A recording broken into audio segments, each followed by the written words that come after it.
What's up, y'all? How's everyone doing today?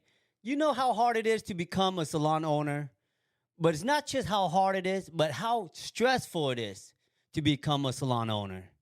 Because I know a lot of you out there who work for a salon owner probably thinking like, man, it must be nice to be a salon owner. They don't really have to do all the service.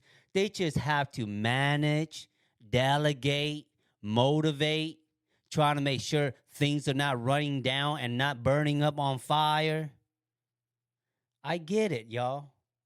When we work for an employer, we have a different perspective because I used to be a working nail tech. But once I became a salon owner, that's like a whole different animal you got to tackle down, and I'm going to tell you all about it so that at least, appreciate the salon owner because they out there putting their livelihood at risk trying to get you a career. You know what I'm saying? Before we start the show, let's get it, y'all. Gotta clear out my throat because it's about to get down, real down. Boom, boom, boom. Let's calm down real quick, y'all. But the reason why I want to bring the ownership of the salon up is because I used to be in your shoes where I used to work for my sister.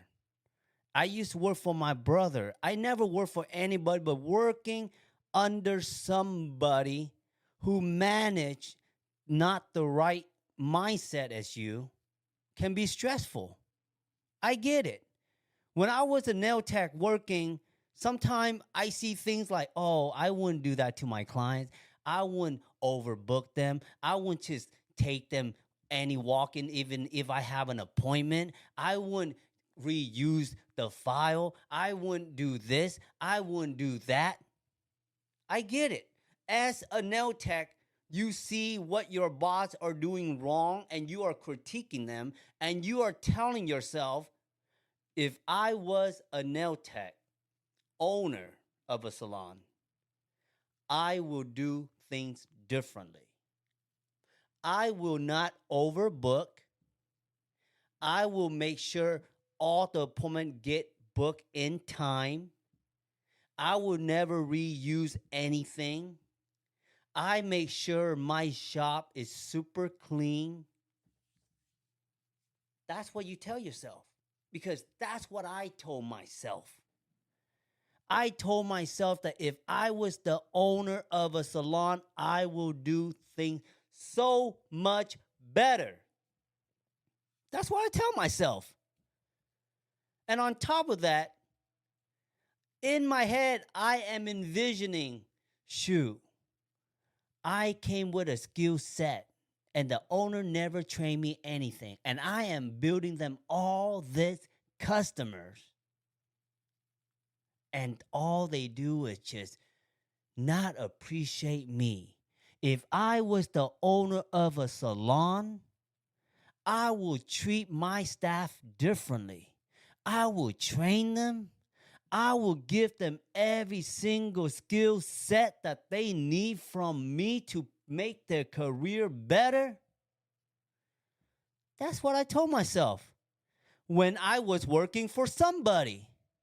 Because that's what goes through our mind as a nail technician working for somebody.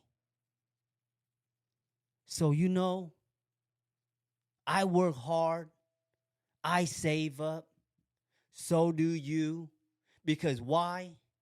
You're getting tired. Tired of working for somebody who does not see your vision. So throughout the year, you save up. And then finally, the day has arrived. You have enough money to venture out and be that salon owner that you always envision. Am I right? Because that's how I was feeling when I was working for somebody. And then finally, when I built this beautiful salon, I told myself, I will never reuse nothing No file is going to use twice on any client. No buffer will be used on any client twice. I'm going to hire the best staff. I'm going to get everybody. It doesn't matter if you are new to the industry or not. I am going to take you in and build you up because that's how I envision myself as the salon owner. Because I care about you. I want you to do well. I want you to have the best working environment. I don't want to be like my old boss. I don't want to be that salon that I used to work at. I want you to have the most beautiful salon. Everybody talk nicely. And then all of a sudden, you got your team, you got your salon, you got your client, and reality just kicked in. And you know what that reality is of being an owner, y'all? Number one that I've learned about being an owner is that you start to realize that you're not just a nail technician at that moment running a nail salon. You, at time, are babysitting some of these ungrateful technicians that you took in. You give them your supply, your tools, everything that you have learned the last 10, 20 years of your career so that they can have a better career and comes to realize they don't even give a shit about their career. Oh, I'm just testing it out. Oh, I'm not good. Oh, I'm horrible. It's like you have to deal with this emotional damage that you didn't expect because in your head you're thinking like, if you do exactly what your boss did not do for you, at least they will appreciate that. And yes, there will be nail technician that you take in and they do appreciate you. But reality is they gonna move on. They're not loyalty like how back in the days was, y'all. It's not the same. And the next thing you know, you got to worry about workers' comp, EDD when they quit, what they claim. You got to worry about state board. And then when you go home, you're not done with your job. While the nail tech clock out, go home, eat their dinner, breakfast, whatever, you still worrying about your shop. Is it clean? Is the bills paid for? What is this note? Why am I getting a warning? What is this warning about?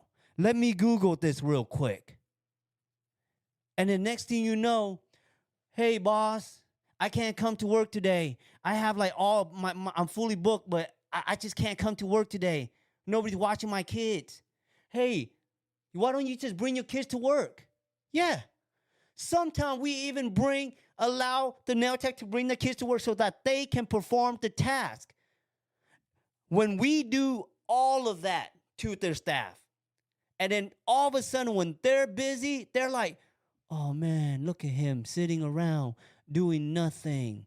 And here we are working in client. He's trying to get us to do more client. He doesn't want us to go home early. He just wants us to stay to make more money for him. No. The reason why we are staying quiet is because we're thinking, we're planning. And that is what a good owners do because we are taking in all the stress so that you, as your staff, working hard, we understand that. We appreciate that. But we don't want you to worry about the things that we worry about. And that's why we stay quiet. We're planning in our head. And at the same time, we're not just owners. We're also working in the salon with y'all to set an example. You see what I'm saying? So if you guys ever decided to think that you want to be an owner, you got to be ready for this jungle, y'all. Because even if you have a good heart, you want to do right, but sometimes the reality is not everyone wants to do right for themselves. They want to complain. They want you to hold their hand. They start comparing themselves with other nail tech. They build this jealousy. All of that takes into place, and the owner has to deal with that. When I was the owner, y'all, you want lunch? Who wants lunch? I buy all of you lunch. You want to go home early? You know what? It's low. Go home early. You need help on this? Here, take my tools. You can have my tools. You want this? You want that? I'll give it to you. Whatever it takes so that you can have a good freaking environment to work for. And guess what? At the end of the day, when it's time to go, they leave. When it's time to complain, they complain. Because there's a lot of ungrateful people out there that just need a helping hand, and they want you to help them forever. And that's not how it works. But the reality is that is how being an owner of a salon is all about. You don't go home peacefully. You get texts. You get stuff sent to you. It's a lot to worry about. And now that I have become an owner, I appreciate becoming a nail technician and working for somebody. I do. That's why you see a lot of old school nail tech who used to own salon. They happy just working for somebody because they know the amount of stress that they have to embrace is wild. You know what I mean? So being a salon owner is not made for everybody. It's not. Sometimes that's why you get nail techs. They rather work for themselves because, like I say, you are constantly babysitting the next new nail tech or the old school nail tech who think they know it all and they don't want to change. Okay? There's a lot of that. So that's why, man, I work where I'm at right now. I rent out a space, but I try to help out as much as I can around the salon is because I know running a salon is no joke, especially in this generation, y'all. So respect to the owner. And if you do decide to become an owner, I hope this podcast, this video has helped you open you up to all the things that you have to go through. But again, there are good nail techs out there who appreciate good ownership and who will work hard for the ownership. So if you are also the owner, please respect and appreciate those good nail tech that helps you throughout the year. Because we all know being a nail tech is not an easy job. Thank you for watching, y'all. Leave it in the comment. Tell me what you think. I'm out. Peace.